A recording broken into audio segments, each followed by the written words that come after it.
یەکەم هەنگاوی عەبدولکەریم قاسم دژ بە مەلا مستەفای بارزانی و جوڵانەوەی کورد.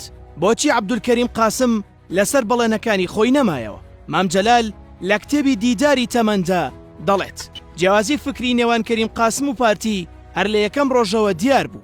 عەبدولکەریم قاسم پیاوێکی عێراقچی بوو و باوەڕی بە نەتەوەی کورد و عەرەب نەبوو. ئەو دەیوت خەڵکی کورد و عەرەب هەموویان عێراقین، بێگومان ئێمەش بۆ چوونمان وانە بوو. ئێمە کۆسمۆتۆڵەتیمان پێخراب بوو و حیزبێکی نیشتیمان پەروەری کورد پەروەر بووین و پێمان وابوو کە کورد نەتەوەیەکی جیایە لە عەرەب. لەوێوە ناکۆکی فکری لە نێوان ئێمە و عەبدولکەریم قاسم دەستی پێکرد. ئەمە بێلەوەی تەنیا لە ڕقی مەلا مستەفا وای دەکرد و حیزبیش لە پشتی مەلا مستەفا وەستایەوە، ئەمەش ئەوەنەی تر دۆخەکەی ئالۆز کرد. وردە وردە پەیوەندیەکە بەرەو ناخۆشی ڕۆشت تاکو گەیشتە ئەوەی کە لە ساڵی 1961 هەندێک عەشایری کوردستان بە کاریگەری مەلا مستەفا ئاستانێکیان دەست پێ کرد و کۆمەڵێک بوون و چوون لە دەربەندیخان کۆبوونەوە. لەو لاشەوە شەڕێک لە نێوان زرێباری و بارزانیدا ڕوویدا. ئێمە لەو شەڕەدا عەشایرمان کۆ کردەوە کە بچنە سەر زێباریەکان. ئەوە بوو لە هەموو لایەکەوە گرژی کەوتە نێوان بارزانی و زێباری و حکومەتیش کەوتە نێوانیانەوە و خەتاکەشی بۆ هەردوو لا گەڕاندەوە. ئیترەوە بووە هۆی ئەوەی پەیوەندی نێوان مەلا مستەفای بارزانی و حکومەت بە تەواوەتی ئالۆز ببێت. پارتی لەو کاتەدا هێشتا بە تەواوەتی قەدەغە نەکرابوو. هەرەو کاتە ئەمری گرتنی مامۆستا ئیبراهیم دەرچوو لەسەر کوشتنی سدیق میران. ئەویش بەهاندانی مەلا مستەفای بارزانی کرابوو ئەو ئەمری دابوو کە ئەوان ئەو کارە بکەن، بەڵام ئەو کارە بەبێ ئاگاداری حیزب کرابوو.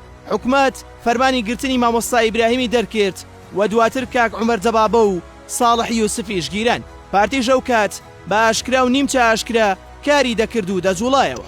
حیزب منی نرد بۆ لای مەلا مستەفا و پێمان ڕاگەیاند کە با گیر و گرفتەکان یەکلا بکەینەوە و ئەگەر دەتەوێت ئێمە شۆڕش بکەین ئەوە با ئێستا دەست پێ بکەین، چونکە ئێستا دەتوانین چەندین شوێنی وەک سلێمانی و ڕەواندز و کۆیە بگرین، هەم چەکمان دەست دەکەوێت و هەم پارەش.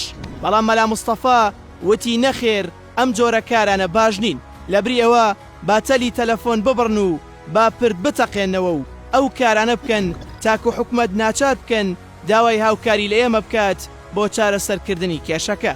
ئەمەش پەیوەندیەکانی ئەوەنەی تر ئالۆز کرد. دواتر ئاغاکان لە دژی ئیسلاحی زراعی وەستانەوە و مەلا مستەفاش پشتگیری کردن. ئەمەش کارێک بوو کە پەیوەندیەکانی گەیاندە ئاستێک باشبوونیان هیچ هیوایەکی نەما. دواتر کاتێک پارتی ویستی کە یادی ڕاپەڕینی ئەیلولی ساڵی 1930 بکاتەوە، عەبدولکەریم قاسم ئاگاداری کردەوە کە ئەو کارە نەکات. بەڵام لە پڕدا برادرانی بادینان بەبێ پرسی حیزب بەلاماری زاخە و ئامێدی و هەندێک شوێنی تریاندا. عەبدولکەریم قاسم کە زانی لەوێ ئەو کارە کراوە، بۆیە ئەویش بە فڕۆکە و سوپاوە کەوتە پەلامەردانی ئەو کۆمەڵەیەی کە لە دەربەندیخان و خەلەکان بوون و بە چەند ڕۆژێک تەفر و توونای کردن. بەم شێوەیە ئەو هیوایی هەبوو عەبدولکەریم قاسم کورد بگەیەنێتە ئەو ئامانجەی کە چەندین ساڵ هەوڵی بۆدا ئەویش نەما و پووکایەوە و بە یەکجاری لە ناوچوو.